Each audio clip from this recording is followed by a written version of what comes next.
নমস্কার বন্ধুরা, Monica's food খাজানাতে সবাইকে স্বাগত।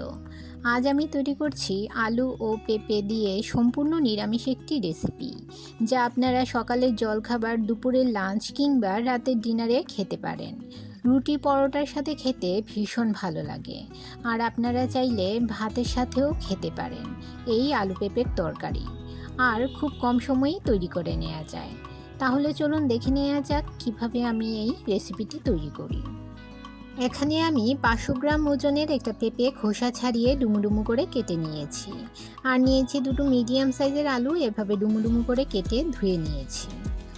এখন একটা মশলা তৈরি করে নেব। একটা মিক্সি জারে নিয়ে নিলাম হাফ ইঞ্চি পরিমাণ আদার টুকরো, 4-5টে কাঁচা লঙ্কা, দুটো মিডিয়াম সাইজের টমেটো, 1 চামচ জিরে গুঁড়ো, 1 চামচ ধনে গুঁড়ো। এবারে এর একটা পেস্ট তৈরি করে নেব।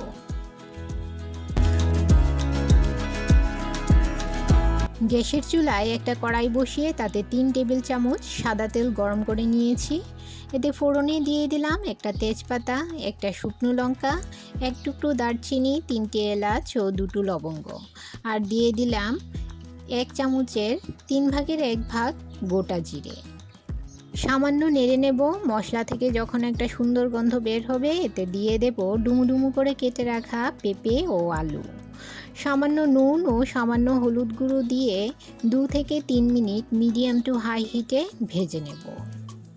আমার চ্যানেলে নতুন বন্ধু হয়ে থাকলে চ্যানেলটি সাবস্ক্রাইব করে পাশে থাকা বেল আইকনটি প্রেস করুন আর নোটিফিকেশন অল করুন পরবর্তী ভিডিওর আপডেট পেতে। আর যারা ফেসবুক থেকে ভিডিওটি দেখছেন তারা ভিডিওটিতে একটা লাইক দিয়ে পেজটি ফলো করুন। এবার ঢাকা দিয়ে লো ফ্লেমে রান্না করে নেব 7 থেকে 8 মিনিট।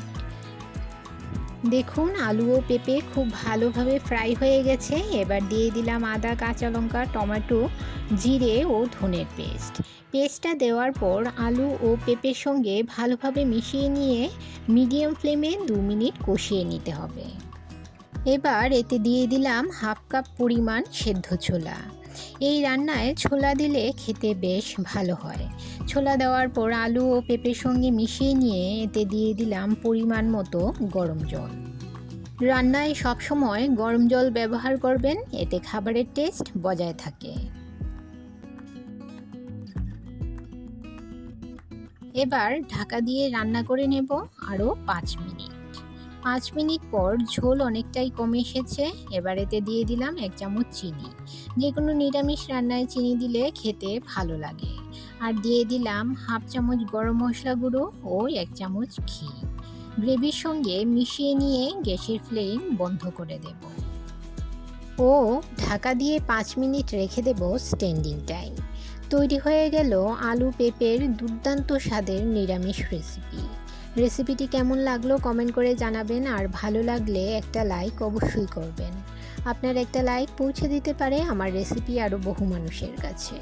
আজ এই পর্যন্তই। সবাই ভালো থাকবেন, সুস্থ থাকবেন।